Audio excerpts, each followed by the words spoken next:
हम सब कहीं ना कहीं एक दौड़ में तो हैं ही, है ना? जीतने की दौड़। पर ये जो नंबर वन बनने की धुन है, ये आती कहाँ से है?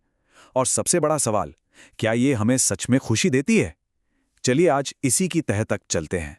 एक बहुत गहरी बात कही गई है। मुझे आजाद नहीं होना, मुझे जीतना है। जरा एक पल के लिए इस लाइन को सोचिए। ये ये आज की दुनिया की मानसिकता को ना एकदम साफ साफ दिखा देती है। मतलब कई लोगों के लिए आजादी से भी ज्यादा जरूरी क्या है? जीत। तो चलिए शुरू करते हैं उस एक मंत्र से जो हम सब ने बचपन से सुना है। वो क्या है?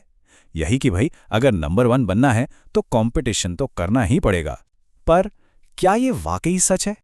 देखिए, हम में से ज्यादातर लोग तो इस बात पर कभी सवाल उठाते ही नहीं, है ना? स्कूल में टॉप करना हो या ऑफिस में प्रमोशन चाहिए हो, हमारे दिमाग में ये बात बैठ गई है कि कंपटीशन के बिना तो कामयाबी मिल ही नहीं सकती।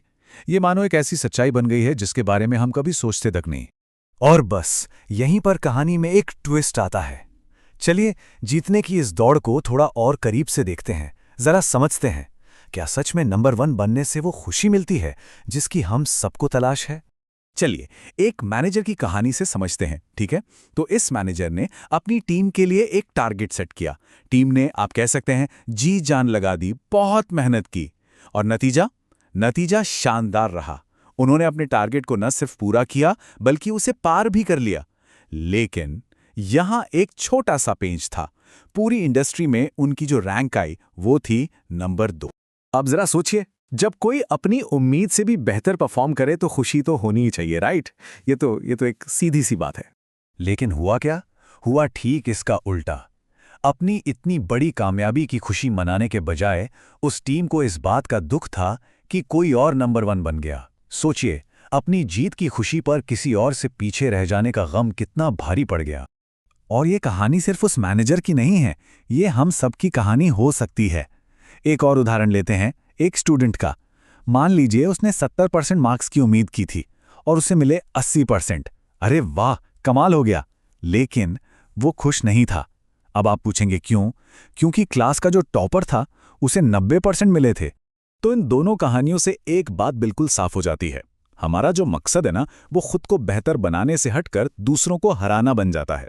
हमारी सफलता इस बात से नहीं नापी जाती कि हमने कितना अच्छा काम किया, बल्कि इस बात से नापी जाती है कि हम दूसरों से कितने आगे निकले।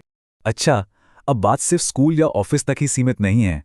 ये जो कंपटीशन वाली सोच है ना, ये बड़ी चालाकी से हमारी पर्सनल लाइफ में भी घुस आती है और हमें हमें इसका अंदाजा तक नहीं होता।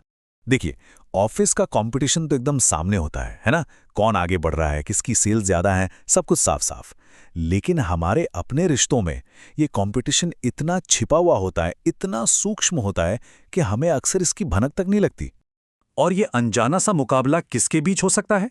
पति पत्नी के बीच, पिता और बेटे के बीच, यहां तक कि गहरे दोस्तों और भाई बहनों के बीच भी।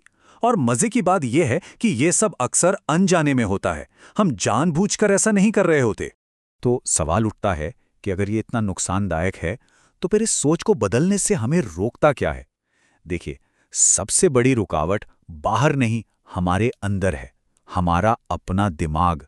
हमारे मन में ना कुछ ऐसी पक्की दीवारें बनी हुई हैं जो किसी भी नए विचार को अंदर आने ही नहीं देती। इसे हम कह सकते हैं हमारा पुराना बिलीफ सिस्टम या पुरानी विश्वास प्रणाली। ये हमारे दिमाग में एक एक गार्ड की तरह काम करती है। जैसे ही कोई नई बात आती है जो हमारी पुरानी सोच से मेल नहीं खाती, ये दीवार उसे फौरन बाहर का रास्ता दिखा देती है।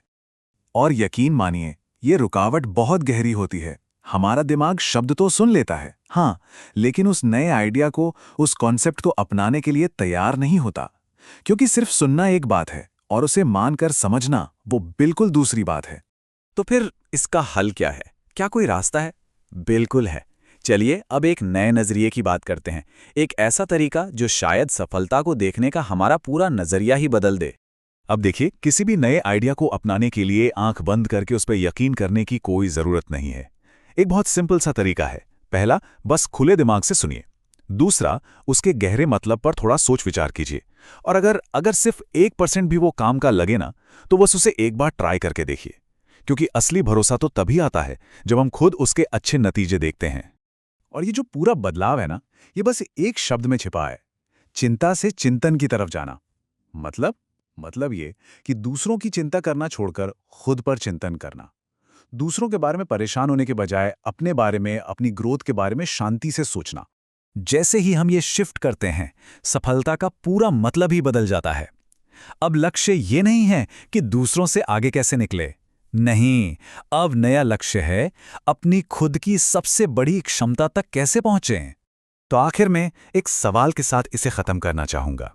खुद से ये एक सवाल जरूर पूछना चाहिए, हमारा असली लक्ष्य क्या है? अपनी पूरी क्षमता तक पहुंचना, या फिर बस दूसरों से आगे निकलने की इस कभी न खत्म होने वाली दौड़ में भागते रहना? इस पर चिंतन जरूर कीजिएगा।